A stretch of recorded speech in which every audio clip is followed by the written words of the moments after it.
আপু আমার recently open পোর্স শুরু হয়েছে, এখনো প্রপারলি বোঝা না গেলেও স্টার্ট হওয়া শুরু করছে। কি ইউজ করলে ভালো হবে, প্লিজ রিপ্লাই।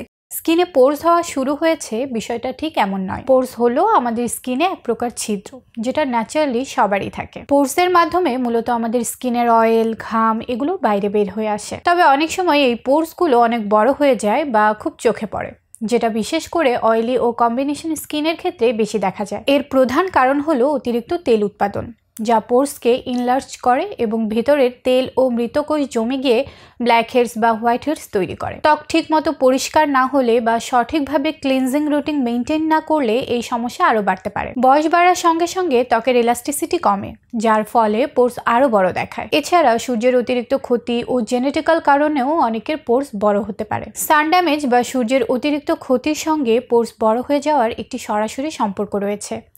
যখন ত্বক নিয়মিতভাবে অতিরিক্ত সূর্যের রশ্মি, বিশেষ করে ইউভিএ রশ্মির সংস্পর্শে আসে, তখন তা আমাদের স্কিনের কোলাজেন এবং এলাস্টিন নামক দুটি গুরুত্বপূর্ণ প্রোটিনকে ধীরে ধীরে নষ্ট করে ফেলে। এই প্রোটিনগুলোই ত্বককে টানটান ও মসৃণ রাখে। কোলাজেনের ক্ষয়ের কারণে পোর্সগুলোর ন্যাচারাল স্ট্রাকচারটা দুর্বল হয়ে যায়, ফলে পোর্স আরও বেশি বড় দেখায়। এই কারণে প্রতিদিনের স্কিন কেয়ার রুটিনে একটি ভালো SPF যুক্ত সানস্ক্রিন ব্যবহার করা অত্যন্ত জরুরি, এমনকি মেঘলা দিনেও বা শীতের সময়ও। সানস্ক্রিন ত্বককে ইউভি রশ্মির ক্ষতি থেকে রক্ষা করে এবং পোর্স বড় হওয়ার ঝুঁকি কমায়। সুতরাং পোর্স ছোট রাখতে চাইলে সান ড্যামেজ প্রতিরোধ করা কিন্তু খুবই গুরুত্বপূর্ণ। স্কিন কেয়ার রুটিনে স্কিন টাইপ অনুযায়ী প্রপার একটি রুটিন মেনে চলা উচিত। নিয়মিত স্যালিসাইলিক অ্যাসিড যুক্ত ক্লেনজার দিয়ে স্কিন ক্লিন করতে পারেন, যা পোর্সের গভীর থেকে তেল ও ময়লা পরিষ্কার করবে। নায়াসিনামাইড স্কিনের অয়েল কন্ট্রোলে সাহায্য করে থাকে। ক্লে মাস্ক ত্বকের অতিরিক্ত তেল শুষে নিয়ে পোর্স মিনিমাইজ করতে হেল্প করে। এছাড়া রেটিনল ব্যবহারে স্কিন টেক্সচার ইমপ্রুভ হয়। স্কিন টাইপ বুঝে প্রপার একটি স্কিন কেয়ার রুটিন মেনে চলতে হবে।